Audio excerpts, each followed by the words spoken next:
Hi guys, welcome to another audio video elaborating Jeremiah 3 of the King James Version Bible. And it reads, They say, if a man put away his wife, and she go from him and become another man's, shall he return unto her again? Shall not the land be greatly polluted? But thou hast played the harlot with many lovers. Ye return again to me, saith the Lord. Return to me, saith the Lord. Lift up thine eyes unto the high places, and see where thou hast not been lean with.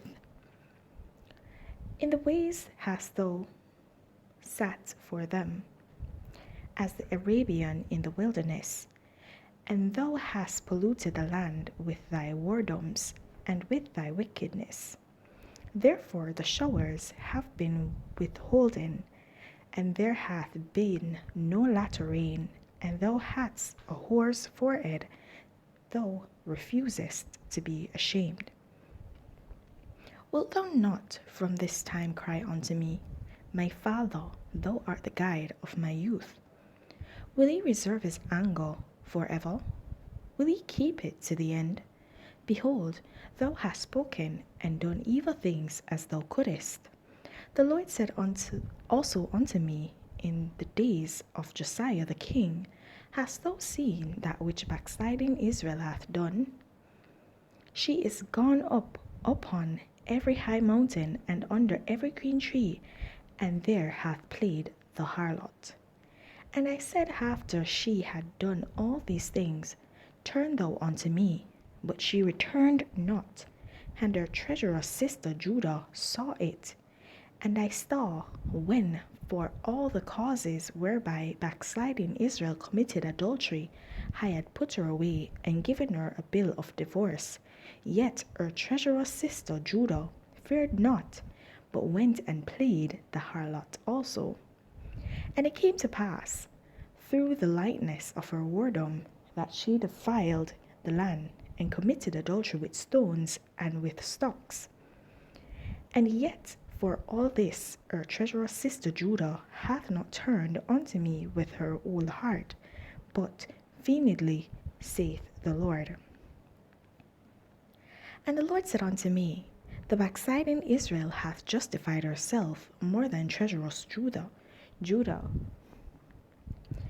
Go and proclaim these words toward the north, and say, Return, thou backsliding Israel, saith the Lord. And I will not cause mine anger to fall upon you, for I am merciful, saith the Lord, and I will not keep anger forever. Only acknowledge thine iniquity, that thou hast transgressed against the Lord thy God, and hast scattered thy ways to the strangers under every green tree, and ye have not obeyed my voice, saith the Lord.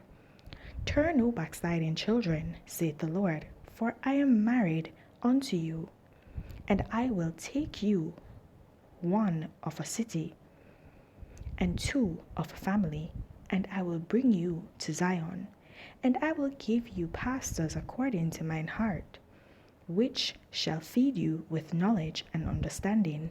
And it shall come to pass, when ye be multiplied and increased in the land, in those days, saith the Lord, they shall say no more, The ark of the covenant of the Lord, neither shall it come to mind, neither shall they remember it, neither shall they visit it, neither shall that be done any more. At that time they shall call Jerusalem the throne of the Lord, and all the nations shall be gathered unto it, to the name of the Lord, to Jerusalem. Neither shall they walk any more after the imagination of their evil heart. In those days the house of Judah shall walk with the house of Israel, and they shall come together out of the land of the north to the land that I have given for an inheritance unto your fathers. But I said, How shall I put thee among the children, and give thee a pleasant land, a goodly heritage of the host of nations? And I said, Thou shalt call me my father, and shalt not turn away from me. Surely as a wife treacherously departeth from her husband, so have ye dealt treacherously with me, O house of Israel, saith the Lord. A voice was heard upon the high places, weeping and supplications of the children of Israel, for they have perverted their way, and they have forgotten the Lord their God. Return, ye backsliding children, and I will heed your backslidings. Behold, we come unto thee, for thou art the Lord our God. Truly, in vain is salvation hoped for from the hills, and from the multitude of mountains. Truly, in the Lord our God is the salvation of Israel. For shame hath devoured the labor of our fathers from our youth, their flocks and their herds, their sons and their daughters. We lie down in our shame, and our confusion covereth us. For we have sinned against the Lord our God, we and our fathers, from our youth even unto this day, and have not obeyed the voice of the Lord our God. Alright, guys, so from this chapter here, we see that the children of Israel were warned. They were warned of everything that they were doing. So, as we all know, the Lord does not bring forth judgment without a warning. That's because He's a merciful God, and He alone is indeed a true and just judge. And here we see where He had sent His servant Isaiah to warn Israel, His people, against all that they were doing, worshipping false idols. And He makes the allusion to a wife and a husband with His relationship to us, and His relationship to the children of Israel at that point in time, that they had turned away from Him and have gone. He uses this word a lot, a whoring after other gods, right? So it's very, and we all know it's very not relevant, it's very evident, right, that the Lord sees us as His brides, okay? Sees us as someone He has that relationship with, that close relationship with. And we know in life, in the legal society, husband and wives, contracts are binding. They cannot actually speak against each other. There are certain limits through the law which they are actually operating as separate entities.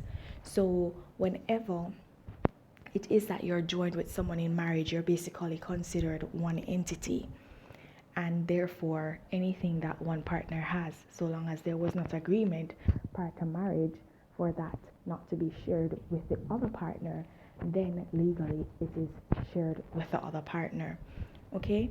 Because you're now regarded as one entity in marriage. And that's how the Lord sees us. And I like the allusion that He used here, because this shows us just how important the relationship that we have with God is, and the reason why we should not stray and go worshiping idols, whatever idols may be it physical, something physical, or something that is not physical. Okay? So guys, I want to just encourage you all to just walk in the faith of God, walk in the light of the Lord. Do not allow yourselves to be sidestepped by the desires of your hearts and by your own will and by your own thoughts and imagination that you can strum up within your mind. Okay? But listen to God, hear His voice, and let Him be your guide. Right? So guys, I'm going to leave that right there. Please remember to continue to walk in your salvation. And if you've not yet gained it, then seek it. There's no better time to begin than the present. Have yourselves a blessed day. Bye.